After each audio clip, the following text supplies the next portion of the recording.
Hello and welcome back. Patriot Contraptions here, and man, today I had one of those breakthroughs in my mental state where it's just like, why have I not done this? And that is with regards to this fuel filter in my 2000 Ford F-150.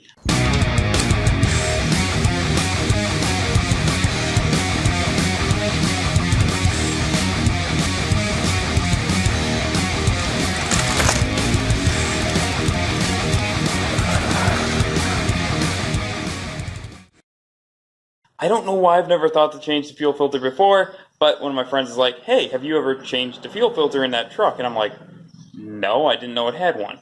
Well, it does. And today, I'm going to attempt to change it and show all of you guys how I'm going to do it. So, I've done a little bit of research on this already, and according to the manual, there is a sensor switch located right under the passenger side kick plate here.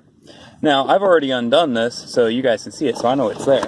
So, got that out of the way, and if you take a look, right up there, where is it? There it is the sensor that tells your engine if it's got fuel or not, and in case of an emergency, it shuts the fuel off.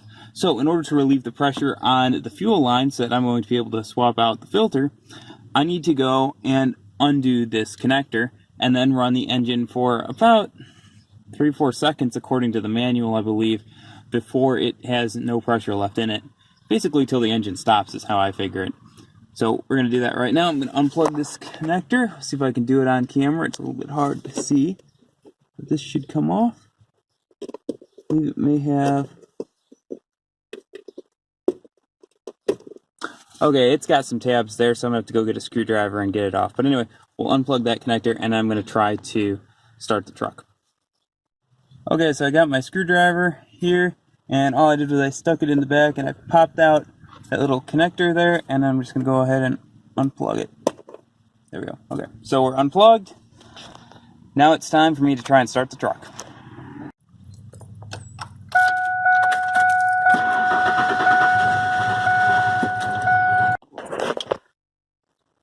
Okay, so we've got the fuel filter, should be deprimed now. I ran the engine a little bit without the key on.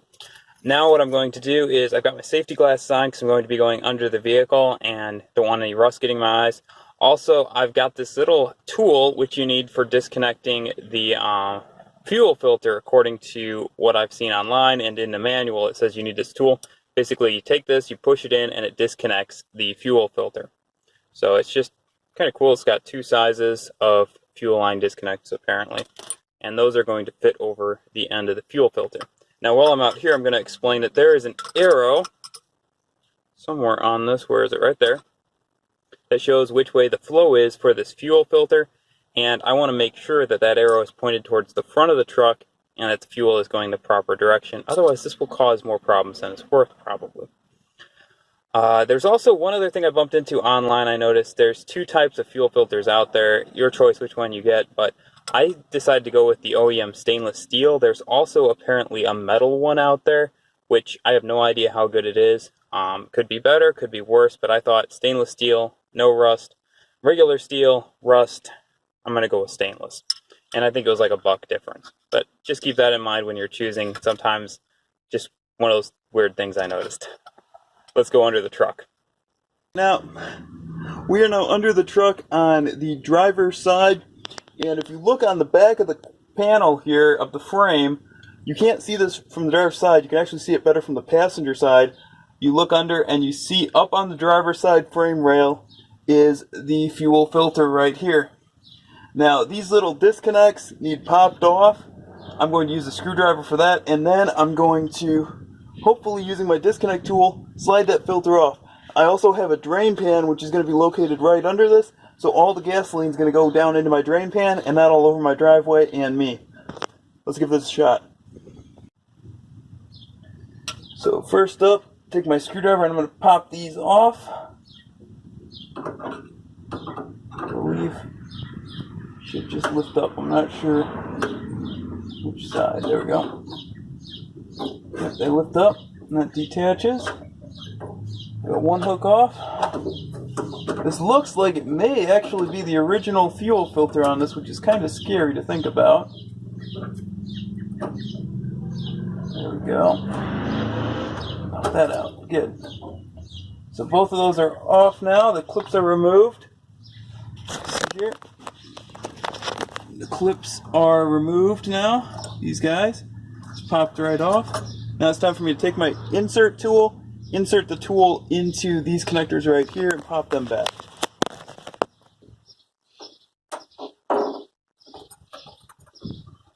Oh, there we go. Okay, we are detaching.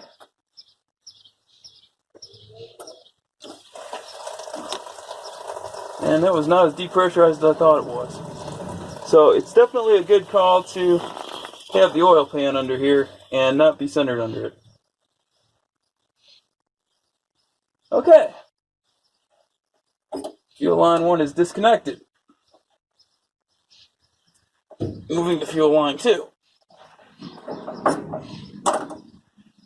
Good thing I did the one that was facing away from me.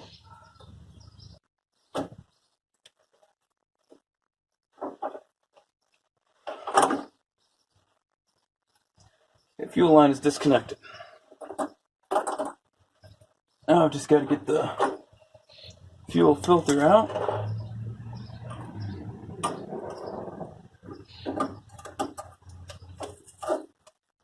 Which appears to be rusted in. Try to slide it out back behind us. I think that's the OEM fuel filter, like the original one.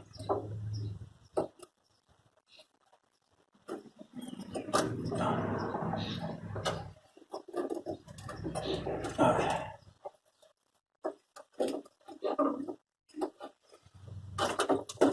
Boy. Now we're going to take the new fuel filter, slide it in.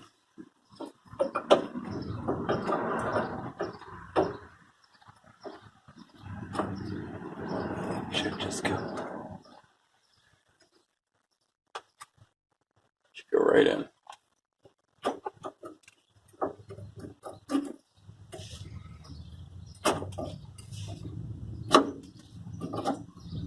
Okay. New fuel filter is in. Attaching the leads. Clicks. And then put the clamps on. So clamp 1. Slide in.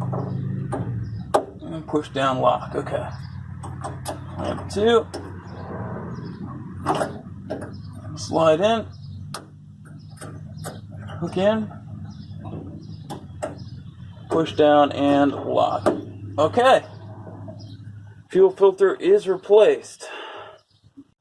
Oh man, it's always a good day when you got a ton of grease on your hands. But check this out. Here's the old filter. As you can see, this thing is kind of disgusting. I think this has been on the truck for way longer than it should have been. I was reading it was like supposed to be 15,000 miles. I know I haven't changed it, which is at least 40,000. So who knows how long the other owners have had it on there, but definitely worth looking at. Well, one final thing to do now, I got to go and reconnect that sensor so we're actually having our fuel pump again. And we're back on the passenger side. There's our sensor back here. I'm just going to take and plug it back in. There we go.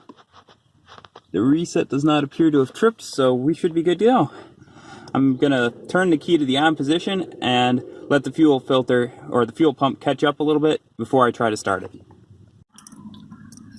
going to put the key in. I'm going to turn it to the on position. So the key's in the on position right now. I'm going to wait a little bit and then I'm going to try to start it.